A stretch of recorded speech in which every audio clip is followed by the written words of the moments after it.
Hello दोस्तों, स्वागत है आपका मेरे YouTube channel my smart tech study पर, जहां हम सीखते हैं टेक्निकल स्किल्स, वो भी आसान भाषा में। आज हम बात करने जा रहे हैं एक ऐसे कॉन्सेप्ट की जिसने सिर्फ कंपनियों को नहीं बल्कि पूरी दुनिया की इकोनॉमी को बदल दिया है। उसका नाम है काइजन। मान लीजिए आप हर दिन सिर्फ 1% इम्प्रूवमेंट करते हैं। सुनने में यह बहुत छोटा लगता है ना, लेकिन अगर आप इसे पूरे साल 365 दिन लगातार करें तो आपका इम्प्रूवमेंट क्या होगा? 5% होगा, 10% होगा या 50% होगा? जी नहीं, ये लगभग 37 गुना यानी कि 3700% की ग्रोथ होगी। रोज सिर्फ 1% सुधार करें और एक साल बाद आप होंगे 37 गुना ज्यादा स्ट्रॉन्ग, स्मार्ट और सक्सेसफुल।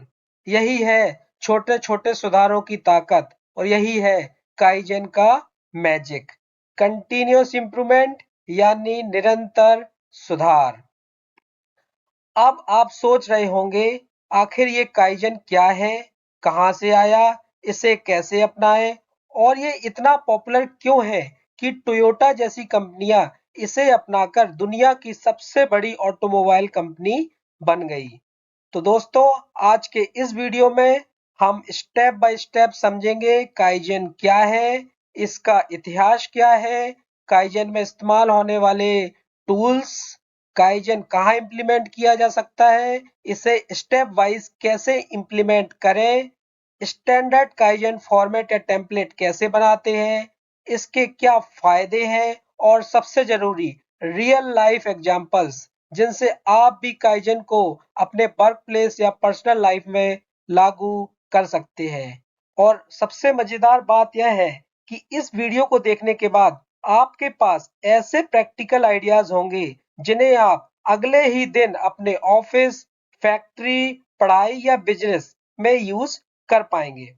चाहे आप बीई बीटेक के छात्र हो, डिप्लोमा या आईटीआई स्टूडेंट हो, फ्रेशर या एक्सपीरियंस्ड प्रोफेशनल हो या किसी भी तरह से किसी ऑर्गेनाइजेशन से जुड़े हुए हो, यह वीडियो आपके लिए है। तो बने रहिए मेरे साथ और सीखते रहिए काइजन, कैसे काइजन अपनाकर हम अपनी लाइफ और वर्क को कंटिन्यूअस बेटर बना सकते हैं। अब हम पहले समझेंगे काइजन का मतलब क्या है। काइजन एक जापानीज शब्द है। काई का अर्थ है चेंज यानी बदलाव और जेन का अर्थ है बेटर यानी कि अच्छा। तो काइजन का मतलब हुआ बेटर चेंज यानी लगातार छोटे छोटे सुधार। दोस्तों, काइजन सिर्फ कोई मैनेजमेंट टूल नहीं है, यह एक माइंडसेट है। ये एक सोच कि हर दिन कुछ ना कुछ बेहतर करना है, चाहे कोई भी प्रोसेस कितनी भी अच्छी क्यों ना हो, उसमें सुधार की गुंजाइश हमेशा रहती है। और सुधार सिर्फ मशीन या सिस्टम में ही नहीं बल्कि हमारे सोचने के तरीके में भी हो सकता है। यही वजह है कि काइजन हमें डिसिप्लिन और पेशेंस सिखाता है। यह कहता है कि अगर हम हर दिन छोटे छोटे इंप्रूवमेंट्स करें तो लंबे समय में उसका रिजल्ट बहुत बड़ा होता है। यानी स्मॉल चेंजेस बिग डिफरेंस। जैसे पैसों पर कंपाउंड इंटरेस्ट से छोटी छोटी रकम एक समय के साथ बड़ी हो जाती है, वैसे ही काइजन छोटे छोटे सुधारों से हमारे जीवन और कार्य में बड़ा बदलाव लाता है। दोस्तों, स्क्रीन पर दिए गए ग्राफ को देखिए। पहला ग्राफ कोई सुधार नहीं, यह एक सीधी रेखा दिखाता है, मतलब समय बीत रहा है लेकिन कोई बदलाव नहीं, रोज वही काम, वही तरीका, ना कोई सीख ना कोई सुधार। अब दूसरा ग्राफ देखिए, रोज ओनली 1% सुधार, यह ऊपर की ओर बढ़ती रेखा है, मतलब हर दिन थोड़ा थोड़ा सुधार करने से समय के साथ साथ बहुत बड़ा फर्क आता है। रोज 1% सुधार करने से सिर्फ एक साल में आप लगभग 37 गुना बेहतर बन सकते हैं। टेक्नीशियन हो या कर्मचारी, अगर हर दिन एक छोटी गलती को सुधारें या नया तरीका सीखें तो कुछ महीनों में उनका काम बेहद कुशल और तेज हो जाएगा। यही है काइजन की ताकत। Daily small improvements, huge result. अभी बात करते हैं काइजन के ऑब्जेक्टिव की। काइजन का मुख्य उद्देश्य क्या है? कंटिन्यूअस इंप्रूवमेंट कल्चर बनाना। ओके। और दूसरा वेस्टेज यानी कि मुडा को कम करना। मुडा एक जैपनीज वर्ड है जिसका मतलब होता है वेस्टेज। ओके, तो किसी भी इंडस्ट्री में वेस्ट को जैपनीज में मुडा कहा जाता है और ये 7 टाइप के होते हैं। काइजन का बड़ा लक्ष्य है इन 7 प्रकार के मुडा को एलिमिनेट करना। पहला है ओवर प्रोडक्शन, जरूरत से ज्यादा बनाना। मतलब कस्टमर का ऑर्डर है 100 का, लेकिन हमने बना दिए 120 पीस। अभी वो 20 पीस शेल होंगे, डिस्पैच होंगे या नहीं होंगे, उसका कोई मतलब नहीं है। होंगे तो ठीक है, नहीं होंगे तो वो वेस्टेज ही जाएगा। दूसरा वेटिंग, प्रतीक्षा, इंतजार। मतलब मशीन को प्रोडक्शन करने के लिए, रेडी करने के लिए जो इंतजार करना पड़ रहा है, जो वेट करना पड़ रहा है, जो प्रोडक्शन के लिए वेट करना पड़ रहा है, वो वेट भी एक प्रकार का वेस्टेज है। तीसरा है ट्रांसपोर्टेशन, अनावश्यक परिवहन। मटेरियल को बार बार इधर से उधर अननेसेसरी मूव करना, कोई टूल्स यहाँ से उठाना, कोई टूल्स को वहां ले जाना। एग्जाम्पल जैसे कि रॉ मटेरियल वेयर हाउस से प्रोडक्शन लाइन तक एक्स्ट्रा डिस्टेंस कवर करना। मतलब जो चीज जहां जरूरत है वहीं पे रखना, जिससे कि अननेसेसरी ट्रांसपोर्टेशन ना हो।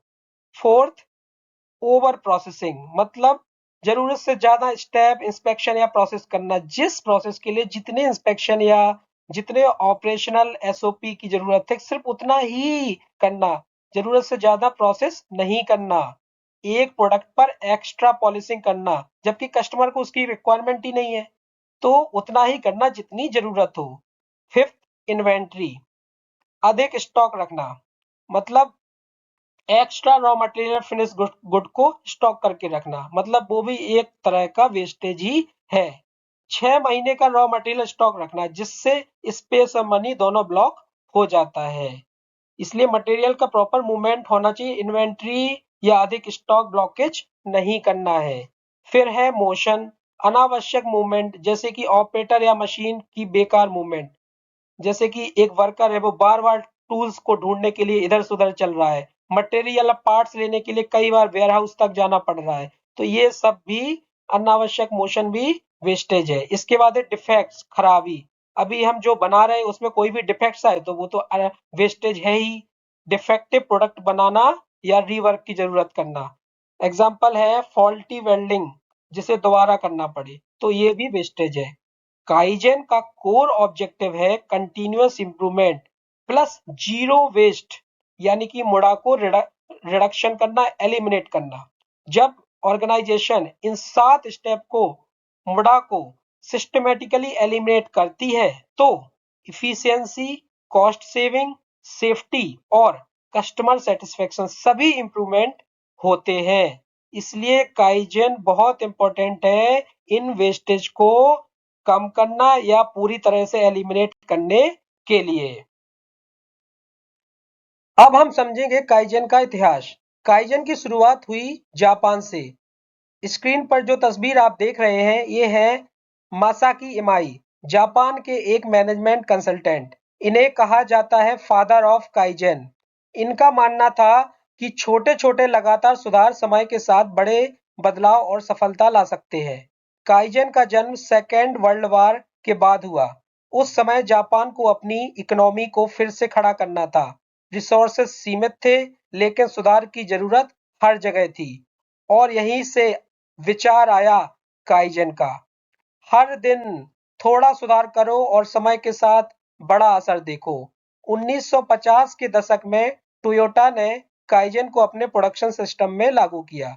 इस सिस्टम की खासियत थी कि इसमें हर कर्मचारी, चाहे वर्कर हो या मैनेजर, सुधार की प्रक्रिया में शामिल होता था। यही कारण है कि जापान ने बहुत जल्दी क्वालिटी और इफिशियंसी में पूरी दुनिया में नाम कमा लिया।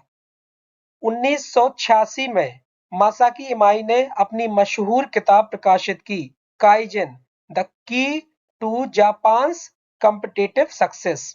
इस किताब ने काइजन को दुनिया भर की कंपनियों के लिए एक ग्लोबल स्ट्रेटजी बना दिया। 1980 के दशक में होंडा, सोनी, पैनासोनिक जैसी कंपनियों ने काइजन को अपनाया। परिणाम यह हुआ कि उन्होंने वेस्ट को कम किया, क्वालिटी को इम्प्रूव किया और मार्केट में कम्पिटिटिव एज हासिल की। धीरे धीरे काइजन सिर्फ मैन्युफैक्चरिंग तक सीमित नहीं रहा। आज यह अलग अलग क्षेत्रों में प्रयोग हो रहा है।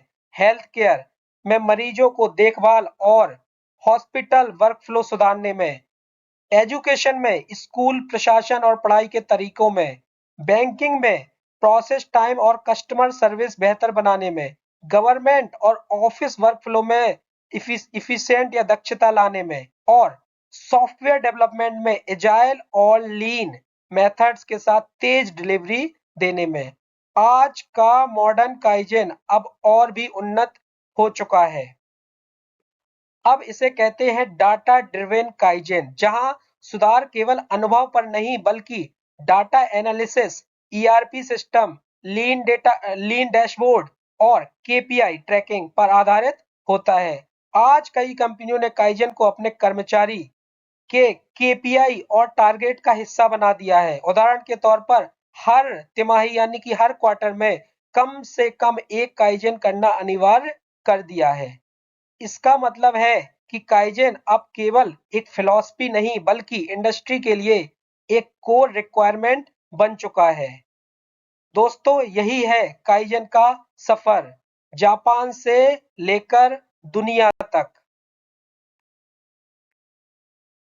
दोस्तों, अब हम बात करने वाले हैं काइजेन के 5 ऐसे जबरदस्त टूल्स की जो किसी भी इंडस्ट्री में प्रोडक्टिविटी और इफिशियंसी को कई गुना बढ़ा सकते हैं। और सबसे अच्छी बात यह है कि टूल्स समझने में भी आसान है और प्रैक्टिकली अप्लाई करने में तो और भी आसान। तो चलिए शुरू करते हैं। पहला टूल है 5S मेथोडोलॉजी। अब सोचिए आपका वर्क प्लेस कितना आसान हो जाएगा अगर हर चीज अपनी जगह पर रखी हो, हर जगह साफ सफाई हो और काम करने का माहौल बिल्कुल डिसिप्लिन लगे। यही करता है 5S मेथोडोलॉजी। इसमें 5 स्टेप होते हैं। पहला sort, second set in order, third shine, fourth standardise and fifth sustain. मतलब जरूरी चीजों को अलग करना, सब कुछ सही जगह पर रखना, साफ सफाई करना, रूल्स बनाना और उन्हें लगातार फॉलो करना। इससे प्रोडक्टिविटी अपने आप बूस्ट हो जाती है। इस पर मैंने ऑलरेडी एक डिटेल्ड वीडियो बनाया है, इसका लिंक डिस्क्रिप्शन में, आप जरूर देखिए। अब आता है मेरा फेवरेट और शायद काइजन का सबसे important tool, PDCA cycle. Plan, do, check और एक्ट। नाम सिंपल है लेकिन काम में कमाल है। जरा इमेजिन कीजिए प्रोडक्शन में कोई प्रॉब्लम आई। सबसे पहले प्लान यानी समस्या पहचानो और सॉल्यूशन सोचो। फिर डू यानी उसे छोटे स्केल पे ट्राई करो। उसके बाद चेक यानी कि रिजल्ट एनालाइज करो, इम्प्रूवमेंट हुआ है या नहीं हुआ है। और आखिर में एक्ट यानी अगर सॉल्यूशन काम कर रहा है तो इसे परमानेंट बना दो, नहीं तो नया प्लान बनाओ और साइकिल दोबारा चालू करो। ये साइकिल बार बार रिपीट होती है और इसी से होती है कंटिन्यूअस इंप्रूवमेंट। अब आते हैं तीसरे टूल पर, वैल्यू स्ट्रीम मैपिंग, जिसे हम शॉर्ट में वीएसएम कहते हैं। ये आपके प्रोसेस का नक्शा बनाता है और बताता है कि वेस्ट कहाँ से हो रहा है। एग्जाम्पल लेते हैं, मान लीजिए किसी प्रोडक्ट को बनाने में 10 स्टेप है, लेकिन उनमें से 2 स्टेप ऐसे हैं जिनसे कोई वैल्यू एडिशन नहीं हो रहा है। वीएसएम उन स्टेप्स को आइडेंटिफाई करके उन्हें हटाने में मदद करता है। नतीजा कॉस्ट कम होता है, स्पीड बढ़ती है और इफिशियंसी हाई लेवल पर पहुंच जाती है। अब फोर्थ टूल पर आती है रूट कॉज एनालिसिस। प्रॉब्लम किसी भी जगह हो सकती है लेकिन असली चैलेंज है उसकी जड़ तक पहुंचना। रूट कॉज खोजने के 2 सबसे ज्यादा इस्तेमाल होने वाले तरीके हैं। पहला है 5 या वाई वाई एनालिसिस। बार बार वाई वाई पूछते जाइए जब तक कि रूट कॉज ना मिल जाए। एंड फिशबोन डायग्राम, जिसमें पॉसिबल कारणों को एक डायग्राम में मैप करके सही वजह पता लगाते हैं। ये टूल टेम्पररी सॉल्यूशन नहीं देता बल्कि परमानेंट सॉल्यूशन देता है। और अब आता है पांचवा टूल, कैनबान सिस्टम। सोचिए एक ऐसा बोर्ड जिसमें आपका सारा काम साफ नजर आ रहा है, टू डू, इन प्रोग्रेस और डन। सॉफ्टवेयर कंपनीज इसका खूब यूज करती हैं। हर टास्क एक कार्ड की तरह होता है, एक टीम को साफ पता रहता है कि कौन सा काम कहां तक पहुंचा हुआ है। प्रोडक्शन से लेकर प्रोजेक्ट मैनेजमेंट तक क्या कानबान हर जगह इफिशियंसी को नेक्स्ट लेवल पर ले जाता है। तो दोस्तों, ये थे काइजन के 5 सबसे powerful tools: 5S, PDCA, value stream mapping, root cause analysis और कानबान। इनका सही इस्तेमाल करने से किसी भी ऑर्गेनाइजेशन में कंटिन्यूअस इंप्रूवमेंट और सक्सेस आना पक्का है। तो बताइए, इनमें से कौन सा टूल आपको सबसे इंटरेस्टिंग लगा? कमेंट में जरूर शेयर कीजिए, और अगर वीडियो अच्छा लगा हो तो लाइक, शेयर और सब्सक्राइब करना मत भूलिए। अब हम बात करेंगे काइजन कहाँ इम्प्लीमेंट किया जा सकता है। सबसे पहले यह जान लें कि काइजन सिर्फ प्रोडक्शन लाइन तक सीमित नहीं है, बल्कि इसे हर जगह लागू किया जा सकता है। ऑफिस में आप फाइल्स को व्यवस्थित रख सकते हैं, डिजिटल रिकॉर्ड्स बना सकते हैं और काम को और ऑर्गेनाइज्ड बना सकते हैं। फैक्ट्री में टूल्स को शैडो बोर्ड पर फिक्स करना, मशीन के पास सेफ्टी इंप्रूवमेंट्स करना और प्रोसेस को आसान बनाना काइजन के छोटे छोटे सुधार हैं। एचआर में एम्प्लॉय फीडबैक सिस्टम बनाना, ट्रेनिंग इंप्रूवमेंट्स और एम्प्लॉय एंगेजमेंट बढ़ाना काइजन का हिस्सा हो सकता है। काइजन को लागू करने से पहले कुछ चीजों पर ध्यान दें। स्वेट यानी कि SWOT एनालिसिस, गेम्बा वॉक और एम्प्लॉय फीडबैक के जरिए यह पता करें कि सबसे ज्यादा सुधार की जरूरत कहाँ है। फाइनेंस में अननेसेसरी खर्चों को ट्रैक करना और कॉस्ट सेविंग मेजर्स इंप्लीमेंट करना काइजन के एग्जाम्पल हैं। सेल्स में कस्टमर फीडबैक प्रोसेस को इम्प्रूवमेंट करना, रिस्पॉन्स टाइम घटाना और सर्विस क्वालिटी बढ़ाना काइजन का हिस्सा हो सकता है। तो दोस्तों, काइजन का गोल्डन रूल याद रखें: एवरीडे इम्प्रूवमेंट यानी कि हर दिन सुधार करें, एवरीबॉडी इम्प्रूवमेंट यानी कि हर कोई शामिल हो, और एवरीवेयर इम्प्रूवमेंट मतलब हर जगह लागू करें। मतलब काइजन सिर्फ एक फैक्ट्री या प्रोडक्शन सिस्टम की प्रक्रिया नहीं है, यह एक माइंडसेट है और प्रणाली है जिसे हर डिपार्टमेंट और हर लेवल पर अपनाया जा सकता है। हर दिन, हर कोई, हर जगह छोटे छोटे इंप्रूवमेंट लाए, यही है काइजन की ताकत। दोस्तों, अक्सर लोग इनोवेशन और काइजन को एक ही चीज समझते हैं, लेकिन दोनों में बड़ा फर्क है। चलिए इसे एक आसान और रिलेटेबल एग्जांपल से समझते हैं। मान लीजिए हमारी कंपनी ऑटो पार्ट्स बनाती है, छोटे छोटे पार्ट्स गाड़ियों के लिए। काइजन यानी कि छोटे छोटे सुधार। प्रोडक्शन लाइन पर वर्कर्स को नट और बोल्ट्स ढूंढने में एक्स्ट्रा टाइम लग रहा था। सॉल्यूशन, उन्होंने सिंपल बिन्स और शैडो बोर्ड लगा दिए, हर पार्ट्स प्रॉपर्ली लेवल्ड और ऑर्गेनाइज्ड। रिजल्ट क्या मिला? टाइम बचा, आउटपुट बढ़ा और रीवर्क कम हुआ, कॉस्ट कम हुआ। एक्सपर्टाइज, सिर्फ बेसिक सॉफ्ट फ्लोर नॉलेज चाहिए, कुछ एक्सपर्टाइज की जरूरत नहीं है। टाइम कुछ दिन। काइजन, छोटा चेंज, कम कॉस्ट, क्विक रिजल्ट। इनोवेशन मतलब बड़ा बदलाव। अब वही कंपनी सोचती है मैनुअल इंस्पेक्शन की जगह एआई यानी artificial intelligence based camera system लगाएं, तो डिफेक्ट्स इंस्टेंटली डिटेक्ट कर पाएंगे। तो उससे रिजल्ट क्या होगा? डिफेक्ट्स को जो होंगे बहुत कम हो जाएंगे, क्योंकि वो एआई बेस्ड उसको इमीडिएटली कैप्चर करेगा। क्वालिटी ग्लोबली स्टैंडर्ड जो है वो बढ़ जाएगी। नए क्लाइंट्स और मार्केट में एडवांटेज हमको मिलेगा। लेकिन कॉस्ट क्या आएगी? करोड़ों रुपए में आएगी, क्योंकि एआई बेस्ड सिस्टम बनाना, पूरा प्रोग्रामिंग बनाना, ये सारी चीजें। और एक्सपर्टाइज, बिल्कुल एक्सपर्ट पीपल चाहिए, आईटी और एआई इंजीनियर्स चाहिए होंगे। टाइम कई सालों में भी लग सकता है। इनोवेशन मतलब बड़ा change, high cost, high expertise, long term impact. Simple शब्दों में बोले तो काइजन मतलब होता है रोजाना छोटे छोटे सुधार, जिसमें कोई बहुत ज्यादा एक्सपर्टाइज की जरूरत नहीं है, बहुत ज्यादा कॉस्ट की जरूरत नहीं है। लेकिन इनोवेशन यानी कि नया और बड़ा बदलाव, यानी कि ब्रेक थ्रो चेंज, इसमें एक्सपर्टाइज की भी जरूरत होती है, कॉस्ट की भी जरूरत होती है और टाइम भी लगता है। तो ये मेजर डिफरेंस है। काइजन मतलब छोटे छोटे सुधार और इनोवेशन मतलब बड़ा बदलाव। तो दोस्तों, अब चलिए अब जानते हैं काइजन को स्टेप बाय स्टेप कैसे इंप्लीमेंट करें। काइजन तभी सफल होता है जब इसे सही तरीके से लागू किया जाए। स्टेप 1 है आइडेंटिफाई द प्रॉब्लम। सबसे पहले पता करें कि प्रॉब्लम कहाँ है, सुधार की कहाँ जरूरत है। स्टेप 2, कलेक्ट डाटा, पूरी जानकारी और रिलेवेंट डाटा इकट्ठा करें। स्टेप 3, प्लान द इम्प्रूवमेंट, सोचें कि समस्या कैसे हल होगी और एक क्लियर एक्शन प्लान तैयार करें।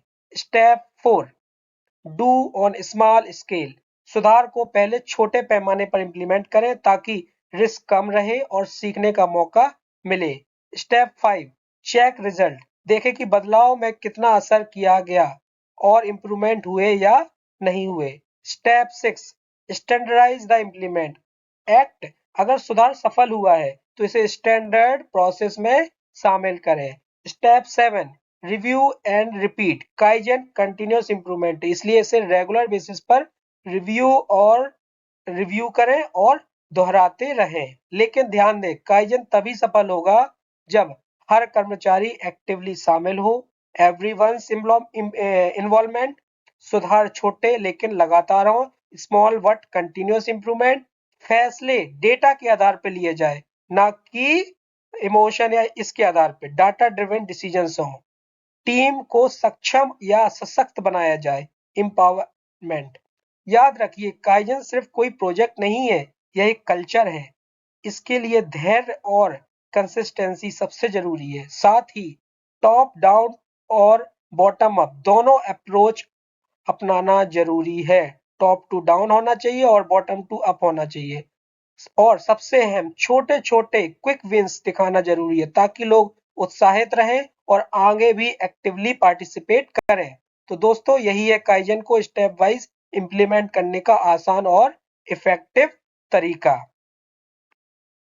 दोस्तों, अब हम बात करेंगे काइजन के फायदे के बारे में। काइजन का फायदा टेंजिबल और नॉन टेंजिबल दोनों तरह का हो सकता है। टेंजिबल मतलब वो चीजें जो जिन्हें हम आसानी से मेजर कर या काउंट कर सकते हैं, जैसे प्रोडक्शन, कॉस्ट सेविंग या डिफेक्ट्स। नॉन टेंजिबल मतलब वो चीजें जिन्हें हम सीधे मेजर करना मुश्किल होता है, जैसे एम्प्लॉय का मोरल या वर्क प्लेस का कल्चर। हालांकि नॉन टेंजिबल चीजें सीधे नहीं गिनी जा सकती, लेकिन इन्हें इनडायरेक्ट तरीके से समझा जा सकता है और इम्प्रूव किया जा सकता है, जैसे सर्वे करना, फीडबैक लेना, एंगेजमेंट स्कोर और टीम पार्टिसिपेशन से। ऑर्गेनाइजेशन में काइजन के फायदे को 7 बेनिफिट्स कैटेगरीज यानी काइजन रिजल्ट एरिया में डिवाइड किया गया है। इन्हें हम PQCD SME से याद रख सकते हैं। इसका मतलब है productivity, quality, cost, delivery, safety, moral और इन्वायरमेंट। पी यानी कि प्रोडक्टिविटी इंप्रूवमेंट, उत्पादकता में सुधार। काइजन से काम करने की इफिशियंसी, काइजन से जब हम काम करते हैं तो काम करने की इफिशियंसी बढ़ती है और रिसोर्सेस का बेहतर इस्तेमाल होता है। दूसरा है क्वालिटी, गुणवत्ता में सुधार। कंटिन्यूअस इंप्रूवमेंट से प्रोडक्ट्स और सर्विस की क्वालिटी बेहतर होती है, जिससे कस्टमर सेटिस्फेक्शन बढ़ता है। सी है कॉस्ट रिडक्शन, लागत में कमी। वेस्ट और एरर्स को कम होने से ओवरऑल कॉस्ट घटती है और ऑर्गेनाइजेशन की प्रॉफिटेबिलिटी बढ़ती है। डी है डिलीवरी, ऑन टाइम डिलीवरी यानी समय पर वितरण। प्रोसेस ऑर्गेनाइज्ड होने से प्रोडक्ट्स और सर्विस समय पर डिलीवर किए जा सकते हैं, जिससे क्लाइंट की सेटिस्फेक्शन बढ़ता है। एज फॉर सेफ्टी इंप्रूवमेंट, सुधार में सुरक्षा में सुधार। वर्क प्लेस सुरक्षित रहता है और एक्सीडेंट कम होते हैं, जिससे एम्प्लॉय का कॉन्फिडेंस और मोटिवेशन बढ़ता है।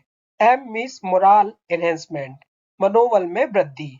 एम्प्लॉय मोटिवेट रहते हैं, टीम वर्क और कोलैबोरेशन बेहतर होता है और वर्कप्लेस कल्चर सकारात्मक बनता है। ई मतलब इन्वायरमेंट इंप्रूवमेंट, कार्य स्थल और पर्यावरण में सुधार। वर्क प्लेस क्लीन और एनवायरमेंट फ्रेंडली बनता है, जिससे सस्टेनेबल प्रैक्टिसेस अपनाई जा सकती हैं और सभी के लिए सेफ एनवायरमेंट बनता है। तो दोस्तों, ये थे काइजन के 7 बड़े फायदे जो वर्क प्लेस और टीम दोनों को बेहतर बनाते हैं। याद रखिए, काइजन का असली फायदा छोटे छोटे कंटिन्यूअस इंप्रूवमेंट में छिपा है। ये छोटे छोटे सुधार धीरे धीरे बड़े बदलाव और सफलता लेकर आते हैं, इसलिए हमेशा सीखते रहें और इम्प्रूव करते रहें। दोस्तों, अब हम सीखेंगे स्टैंडर्ड काइजन टेम्पलेट कैसे बनाएं। टेम्पलेट काइजन छोटे छोटे सुधारों को सिस्टमेटिकली डॉक्यूमेंट और ट्रैक करने का तरीका है। यही टेम्पलेट का इस्तेमाल करने से हर इम्प्रूवमेंट ट्रेसेबल और रिपीटेबल बन जाता है। और सबसे बड़ी बात है, यह रिपोर्ट पूरे ऑर्गेनाइजेशन या कंपनी में सर्कुलेट होती है, जिससे दूसरे एम्प्लॉइज में भी इंकरेजमेंट और लर्निंग कल्चर बढ़ता है। तो पहला है रिजल्ट एरिया तय करें। जो मैंने आपको बताया था, सबसे पहले सोचे कि काइजन किस एरिया में इम्पैक्ट डालेगा। ऑप्शन है productivity, quality, cost, delivery, safety, moral या एनवायरनमेंट। इसे PQCD SME भी कहते हैं।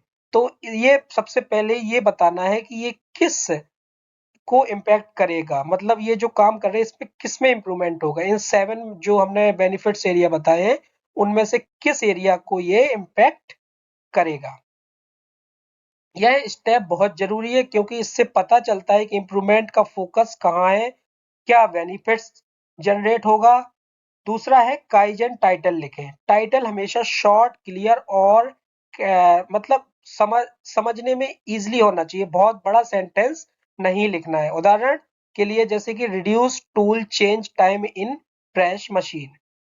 ओके, सिर्फ टाइटल पढ़ते ही सबको पता लगना चाहिए कि क्या सुधार गया है, क्या, और यह रिपोर्ट में क्विकली आइडेंटिफाई भी हो सके। इसके बाद है प्रॉब्लम स्टेटमेंट बताएं। अब लिखे असली समस्या क्या थी। उदाहरण, tool change time was more than 15 minutes. तो इम्प्रूवमेंट से पहले और बाद की फोटो जरूर दिखाएं, बिफोर और आफ्टर। विजुअल प्रूफ सबसे फास्टेस्ट और कन्विंसिंग तरीका है लोगों को समझाने का। इसके बाद है रूट कॉज एनालिसिस करें।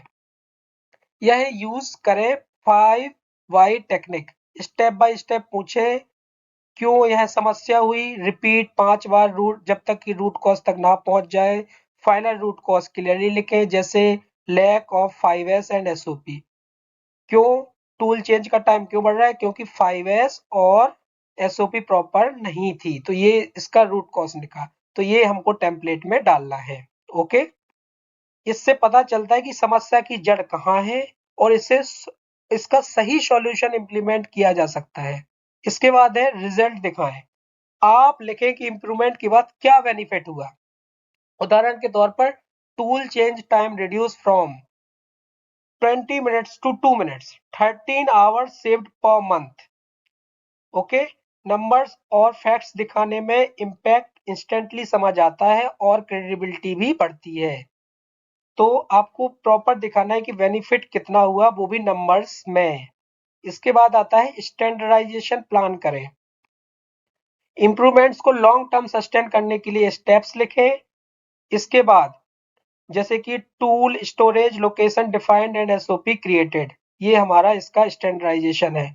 इससे इंप्रूवमेंट रिपीटेबल और लॉन्ग लास्टिंग बनता है। इसके बाद है नेक्स्ट स्टेप, सजेशन दें अपना, कि जो आपने काइजन किया है वो कहीं और कर सकते हैं, ये सजेशन दे सकते हैं। फ्यूचर इंप्रूवमेंट्स के लिए सुझाव दें। उदाहरण, implement 5S across all machine. सिर्फ जो हमने जहां पे किया वहां नहीं, सारी कंपनी में जितनी भी मशीन है सब में हम 5S इम्प्लीमेंट करेंगे।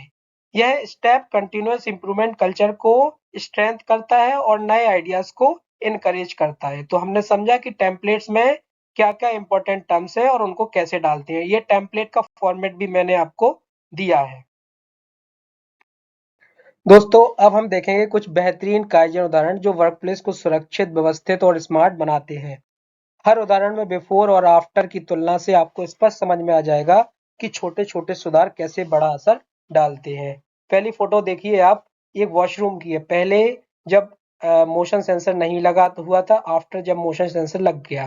पहले क्या था, लोग वॉशरूम में जाते थे, भूल जाते थे, लाइट जलती रहती थी, इलेक्ट्रिसिटी का वेस्टेज होता था, बिजली का बिल भी ज्यादा आता था। फिर हमने क्या किया, एक मोशन सेंसर लगा दिया। जब भी लोग वॉशरूम में जाते हैं, लाइट अपने आप चालू हो जाती है, और जैसे ही लोग बाहर जाते हैं लाइट अपने आप बंद हो जाती है। तो इससे मैनुअल इंटरवेंशन जो है वो उसको एलिमिनेट किया, और हमारी इससे बिजली की जो वेस्टेज हो रही थी वो भी खत्म हुई। और हमारा जो बिजली का बिल आ रहा था लॉन्ग टर्म में, उसमें भी बेनिफिट हुआ।